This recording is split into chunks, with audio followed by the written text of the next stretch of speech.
पंचक एक ऐसा विषय जिसे हर सनातन धर्मी मानता है, पर जानते बहुत ही कम लोग हैं।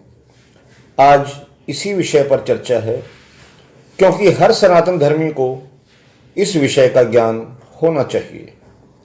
किसी की मृत्यु होने पर पहला विचार यही किया जाता है कि कहीं पंचक तो नहीं लगे हुए। पंचांग से इसकी कालावधि पता चल जाती है, किंतु पंचक होते क्या हैं ये सामान्य जन नहीं जानते हैं। जाने वास्तव में पंचक होते क्या हैं और इनकी शांति का वास्तविक विधान भी। धनिष्ठा नक्षत्र का उत्तरार्ध यानी कि बाद का हिस्सा, पूर्वा भाद्रपद नक्षत्र, उत्तरा भाद्रपद नक्षत्र, शतभिषण और रेवती नक्षत्र, ये 5 नक्षत्र पंचक कहे गए हैं। इन पंचकों में किसी की मृत्यु हो जाती है तो उसे ही पंचक मृत्यु कही गई है। इन पंचकों में निषिद्ध कर्म भी निरूपित किए हैं। निषिद्ध का अर्थ कि अर्थात ये कर्म करना मना किया गया है। धनिष्ठा पंचके त्याजस्तृण काष्ठादि संग्रह, त्याज्या दक्षिण दिग यात्रा, गृहाणाम छादनम तथा। अर्थात पंचकों में तृण, तिनका, काठ, लकड़ी आदि का संचयन स्टोर नहीं करना चाहिए। दक्षिण दिशा की ओर यात्रा नहीं करनी चाहिए। घर की छत नहीं डालनी चाहिए। प्रेत दाह अर्थात मुर्दे को जलाना और शैया बीनना अर्थात खाट भरना, ये कर्म निषिद्ध हैं, मना किए गए हैं। इस विषय में मुहूर्त मार्तंड और ज्योतिर्विदा भरण आदि बहुत से ज्योतिष के प्राचीन ग्रंथ मार्गदर्शन करते हैं।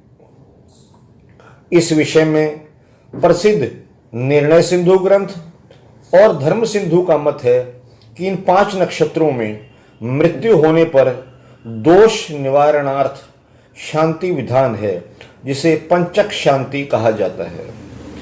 इन धर्म ग्रंथों के अनुसार जो विशेष बात कही गई है वो है पुतल दाह अर्थात पुतलों को जलाना। इस विषय में विशेष जानने योग्य बात यह है कि अगर मृत्यु पंचक प्रारंभ होने से पूर्व हुई है, पहले हुई है, और शव का दाह पंचक में होना है तो पुतल दाह करें, फिर शांति करने की आवश्यकता नहीं रहती। इसके विपरीत यदि मृत्यु पंचक में हुई है तो और दाह पंचक समाप्ति के बाद होना हो। दोबारा सुने, इसके विपरीत यदि मृत्यु पंचक में हुई है और दाह यानी कि शव का दाह पंचक समाप्ति के बाद होना हो तो पंचक शांति करने का विधान है। और यदि मृत्यु भी पंचक में हुई और दाह भी पंचक में होना है तो पुतल दाह और शांति कर्म दोनों करें। पंचक शांति इसलिए भी आवश्यक है, इसका प्रभाव परिवार के सदस्यों पर भी पड़ता है। पंचक शांति सूतकांत अर्थात सूतक के अंत में 12वें दिन, 13वें दिन या धनिष्ठा आदि नक्षत्रों में करनी चाहिए। और जो पुतल दाह विधान है वह इस प्रकार है। धर्म सिंधु के मतानुसार नक्षत्रांतरे मृतस्य पंचके दाह प्राप्तौ पुत्तल विधिरेव न शांतिकम, पंचक मृतस्य शविन्याम दाह प्राप्तौ शांतिकमेव न पुत्तल विधि। अर्थात यदि पंचकों में मृत्यु हो तो वह वंशजों को भी मार डालता है। अतः ऐसी स्थिति में अनिष्ट के निवारणार्थ कुशों की 5 प्रतिमा, कुश एक प्रकार की घास होती है, कुशों की 5 प्रतिमा यानी कि पुतले बनाकर सूत्र से, धागे से वेष्टित करें अर्थात धागा लपेटें और जौ के आटे की पीठी से उसका लेपन कर शव के साथ दाह करें। इन 5 पुतलों के वैधानिक नाम हैं प्रेतवाह, प्रेत सखा, प्रेतप, प्रेत भूमिप, प्रेत हर्ता। और पुतल दाह का विशेष संकल्प इस प्रकार है।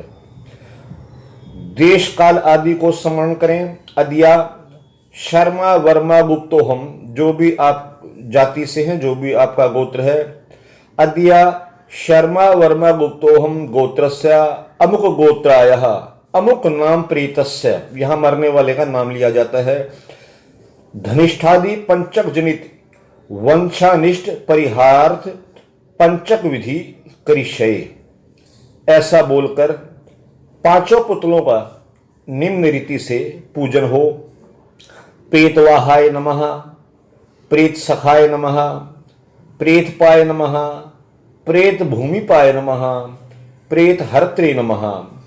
इमानी गंधाक्षत पुष्प धूप दीपादीनी वस्तुनि विषमभ्यम मया दीयन्ते विषमाकुणु प्रतिष्ठन्ताम, ऐसा बोल पांचों प्रेतों को गंध, अक्षत, पुष्प, धूप और दीप प्रदान करें।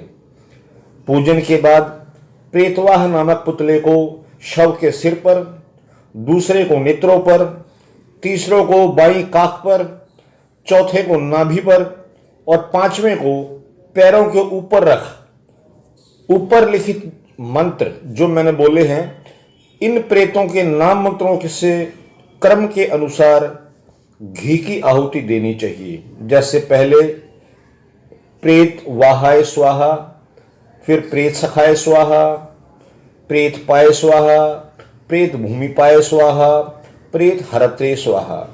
इसके बाद शव का दाह होता है। हमारी वैदिक परंपराएं बहुत ही गूढ़ हैं और साथ ही इसके जानकार भी कम होते जा रहे हैं। वो विस्तृत रूप से कारण और विधान भी जानते हों,